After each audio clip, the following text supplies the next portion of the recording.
Eropa Utara, khususnya negara-negara NATO, tengah menghadapi ancaman baru yang sulit ditangkap.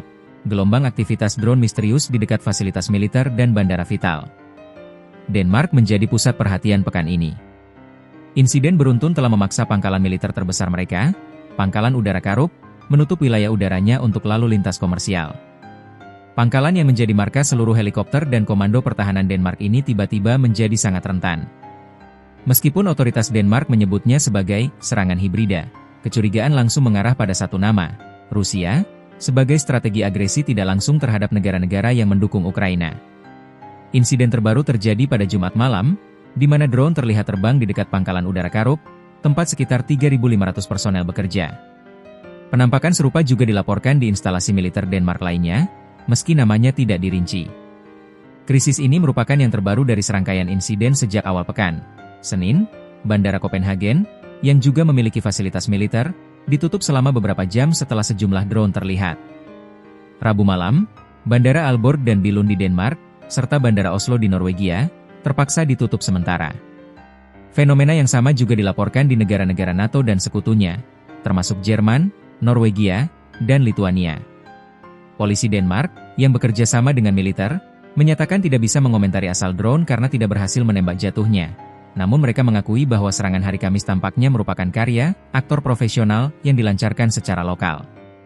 Perdana Menteri Denmark, Mette Frederiksen, telah memperingatkan bahwa aktivitas ini adalah serangan hybrid yang dirancang untuk mengganggu infrastruktur atau institusi suatu negara. Serangan hibrida menggunakan gabungan taktik militer dan non-militer, dan sangat efektif untuk menimbulkan kekhawatiran dan ketidakpastian. Meskipun secara resmi otoritas Denmark menyatakan belum memiliki bukti langsung keterlibatan Rusia, kecurigaan global tetap tinggi. Strategi agresi. Gelombang serangan drone ini dicurigai sebagai bagian dari strategi agresi tidak langsung Rusia terhadap negara-negara NATO yang mendukung Ukraina. Insiden NATO lain. Insiden ini terjadi setelah Estonia dan Polandia meminta konsultasi dengan NATO setelah jet MiG-31 Rusia dan sekitar 20 drone Rusia melintasi wilayah udara mereka. Rumania juga melaporkan pelanggaran oleh drone Rusia. Namun, Kedutaan Besar Rusia di Copenhagen dengan tegas membantah spekulasi absurd dan menyebutnya provokasi yang dipentaskan. Juru bicara Kremlin, Dmitry Peskov, juga menyebut tuduhan keterlibatan Rusia sebagai tidak berdasar. Gelombang drone misterius ini mengungkap kerentanan yang serius dalam pertahanan udara negara-negara NATO, terutama di fasilitas sipil dan militer yang seharusnya paling aman.